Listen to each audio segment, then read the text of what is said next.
எல்லோருக்கும் வணக்கம். இன்று பொய் பேசுவதை பற்றி கொஞ்சம் பார்க்கலாம். இப்போ யோகா சொல்லிக் கொடுத்தார்கள். யோகா சொல்லிக் கொடுத்த பிறகு நெறிமுறைகள் பற்றி, நீதி நெறிகளை பற்றி அந்த ஆசிரியை பாடம் எடுத்துக் கொண்டிருந்தார். கடைசியாக ஒரு வாக்கியம் சொன்னார், தேவையில்லாமல் பொய் சொல்லாதீர்கள் என்றார். நான் திருப்பி ஒரு கேள்வி கேட்டேன், பொய்யில் தேவையான பொய் எது, தேவையில்லாத பொய் எது என்று கேள்வி கேட்டேன். அதற்கு அவர்களிடம் பதில் இல்லை. மக்கள் ஏன் பொய் சொல்கிறார்கள் என்று பார்க்கலாம். ஒன்று, அவர்கள் யாருக்காவது தவறை செய்து தவறை மறைக்க பொய் சொல்கிறார்கள்.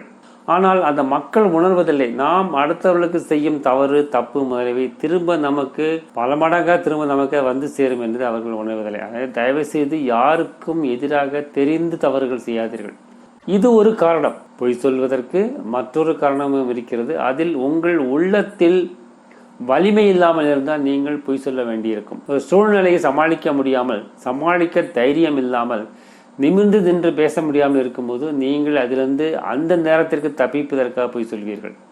ஆனால் பின்னால் எப்படியாவது நீங்கள் மாட்டிக்கொள்ள வேண்டும். அப்படி மாட்டிக்கொள்ளும் என்ன, உங்களுடைய மரியாதையும் மதிப்பும் அந்த இடத்தில் குறைவுகிறது. ஆனால் நீங்கள் உண்மையை சொல்லி இருந்தால் உங்களுக்கு மிக்க மரியாதை உண்டு. பொய் சொல்பவர்களுக்கு மரியாதை கிடையாது, உண்மையை பேசுபவர்களுக்கு மரியாதை உண்டு. உங்கள் தைரியத்தை இழக்காமல் வலிமையுடன் அந்த எந்த சூழ்நிலையும் நீங்கள் பொய் சொல்லாமல் வாழ முடிந்தால் அது மிக அற்புதமான வாழ்க்கையாக இருக்கும்.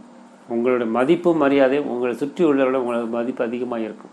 முக்கியமாக நீங்கள் வளர்க்கும் குழந்தைகளிடம் பொய் சொல்வார்கள். இதை பற்றி முன்னொரு காணொலியில் பேசியிருந்தேன். நீங்கள் வளர்க்கும் குழந்தைகளிடம் பொய் சொல்வார்கள். அப்படி நீங்கள் பொய் சொல்லும் பட்சத்தில் உங்கள் குழந்தைகள் உங்களை மதிக்க மாட்டார்கள்.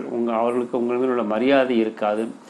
மேலும் அவர்கள் வளர்ந்து பெரியவர்களாக வரும்போது அவர்கள் உங்களிடம் பொய் சொல்வார்கள். அப்படி பொய் சொல்லும்போது உங்களுக்கு நிச்சயமாக உங்கள் உள்ளத்தில் ஒரு வலி ஏற்படும். அந்த வலியை உங்களால் பொறுத்து கொள்ள முடியும்னா நீங்கள் தாராளமாக உங்கள் குழந்தைகளும் பொய் சொல்லி ஏமாற்றலாம். இந்த நிமிடத்திற்கு உங்கள் குழந்தையை சமாளிக்க இந்த நிமிடத்தில் பொய் சொல்லாதீர்கள். தைரியமாக இருந்து உங்கள் குழந்தைகளை சமாளியுங்கள். பொய் சொல்லாமல் இருந்தால் குழந்தைகள் உங்களை மதிக்கும். ஏனென்றால் அவர்களுக்கு உங்கள் மேல் மரியாதை கிடையாது, மதிப்பு கிடையாது. அப்படி இருக்கும் பட்சத்தில் நீங்கள் வயதாகிவிடும் பொழுது அவர்களை உங்களை மதிக்காமல் பலர் உங்களை வயது இல்லத்தில் கொண்டு போய் விட்டுவிடலாம். சில விதிவிலக்குகள் இருக்கலாம். அப்பொழுது உண்மையை மறைக்க வேண்டி வரலாம். பொய் சொல்லும் தேவை எனக்கு வருடத்திற்கு ஒன்று கூட வருவதில்லை.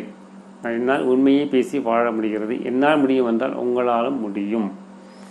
நமது மந்திரம் அன்பே சிவம்.